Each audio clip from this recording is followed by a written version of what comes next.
सोचो अगर आपको एक दिन एक ऐसी रहस्यमयी पेंसिल मिल जाए जिससे आप जो भी ड्रॉ करो वो सच में आपके सामने आ जाए। ऐसा ही कुछ इस आदमी के साथ होता है जिसकी जिंदगी पहले गरीबी और संघर्ष से भरी हुई थी, लेकिन अचानक उसे एक ऐसी ताकत मिल जाती है जो सब कुछ बदल देती है। तो चलिए जानते हैं पूरी कहानी शुरू से। कहानी की शुरुआत एक छोटे से शहर से होती है जहाँ हुवान नाम का एक गरीब आदमी रहता है। हुवान पेशे से एक पेंटर होता है और वह सड़क किनारे बैठकर लोगों की तस्वीरें बनाता है जिससे वह किसी तरह अपना गुजारा करता है। उसकी पेंटिंग बनाने की कला बहुत ही शानदार होती है, लेकिन इसके बावजूद उसे कोई खास पहचान नहीं मिल पाती। इसी दौरान एक दिन एक महंगी स्पोर्ट्स कार आकर उसके सामने रुकती है। कार से एक आदमी उतरता है जिसका नाम इलोंग होता है। इलोंग शहर का एक मशहूर पेंटर होता है और उसकी काफी पहचान होती है, लेकिन असलियत ये होती है कि इलोंग खुद इतना अच्छा पेंटर नहीं होता, बल्कि वह हुवान की बनाई हुई पेंटिंग्स को अपने नाम से बेचता है। इलोंग हुवान के पास आता है और उससे पेंटिंग लेकर उसे कुछ पैसे देता है, लेकिन वह रकम बहुत कम होती है। वहीं दूसरी तरफ वही पेंटिंग इलोंग नीलामी में बहुत ज्यादा कीमत में बेच देता है। हुवान को ये बात अच्छी तरह पता होती है कि उसके साथ धोखा हो रहा है, लेकिन उसके पास कोई नाम या पहचान नहीं होती,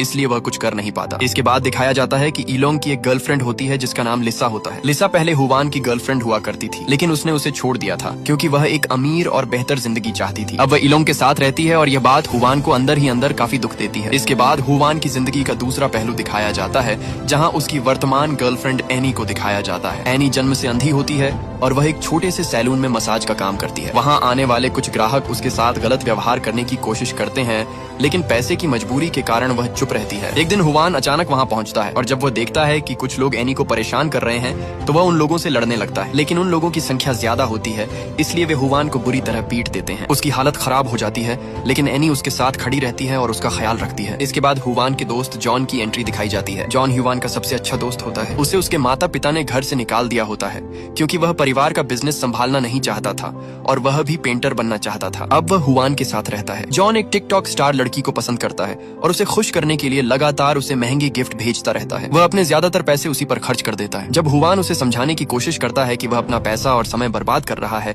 तब जॉन उल्टा उसे ही कह देता है कि उसका पेंटर बनने का सपना भी बेकार है। ये बात सुनकर हुवान चुप हो जाता है। इसके बाद दोनों दोस्त रात में छत पर बैठकर शराब पीते हैं और वहीं सो जाते हैं। इसी रात एक महत्वपूर्ण घटना होती है। अचानक हुवान की आंख खुलती है और वह आसमान में एक अजीब सा दृश्य देखता है। वह देखता है कि एक एलियन स्पेसशिप आसमान में उड़ रहा है। यह देखकर वह हैरान हो जाता है और छिपकर उसकी तस्वीर लेने की कोशिश करता है, लेकिन वह कैमरे का फ्लैश बंद करना भूल जाता है, जिससे एलियंस को पता चल जाता है कि कोई उन्हें देख रहा है। इसके बाद वे तुरंत वहाँ से गायब हो जाते हैं, लेकिन जाते समय वे एक अजीब सी छड़ी जैसी चीज वहीं छोड़ जाते हैं। हुवान उस चीज को उठाकर अपने साथ घर ले आता है। अगली सुबह हुवान अपने दोस्त जॉन को रात की पूरी घटना के बारे में बताता है। वह कहता है कि उसने सच में एलियंस देखे थे, लेकिन जॉन उसकी बात पर विश्वास नहीं करता और उसे लगता है कि यह सब उसका भ्रम या सपना था। इसी दौरान हुवान की नजर उस छड़ी पर पड़ती है जिसे वह पिछली रात लाया था। वह सोचने लगता है कि शायद ये सब सच था।